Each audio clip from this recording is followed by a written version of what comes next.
All right. I have a rambling thought for the day. I was thinking the other day, Jesus drives out demons. You always hear that. And what exactly does that mean? We've incorporated that into the way we speak. I'm just dealing with my demons. We say stuff like that. I get thousands of letters of people locked up, people I don't know, but this woman wrote me from San Diego in a prison or detention facility, and she writes, "Every day in my cell, I pray my demons won't come out of hiding."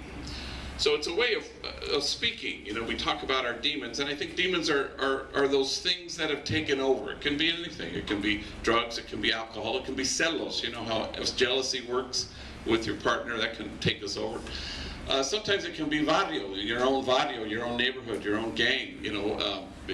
That anybody who walks into my office for the first time, a gang member who wants to work here, I always ask this one question.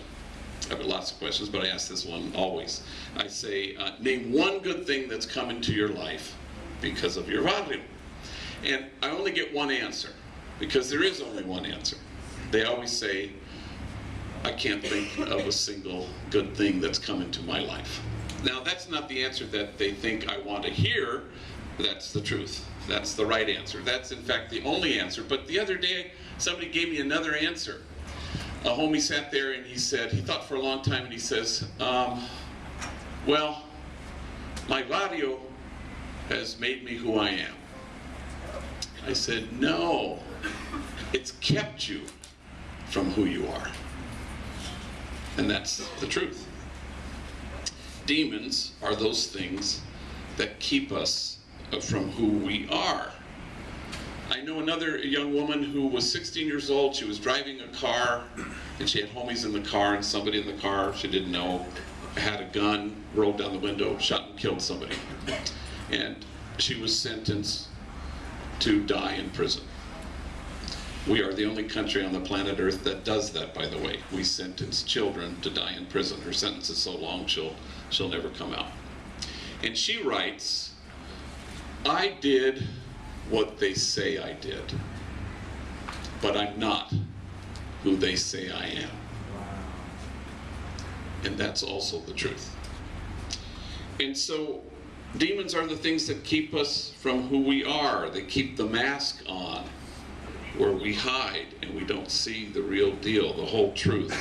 George Orwell used to say, you wear a mask and your face grows to fit it.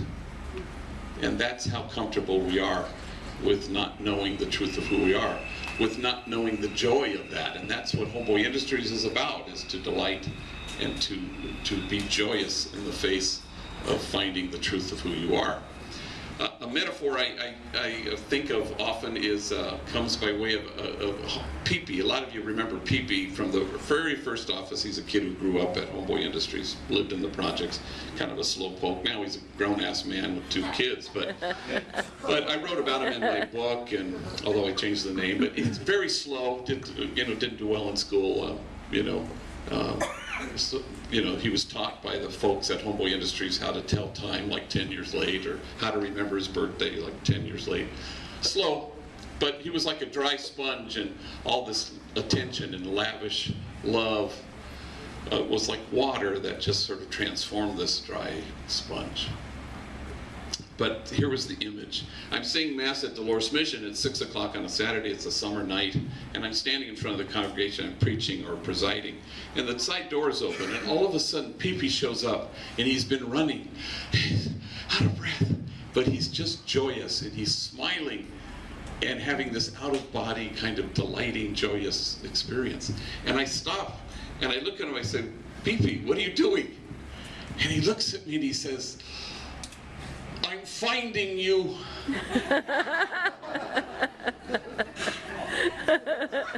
And it's always been my image of what this place is about. Masks fall away, demons no longer take over, and you look in the mirror with great joy and delight, and you say, I'm finding you. Okay.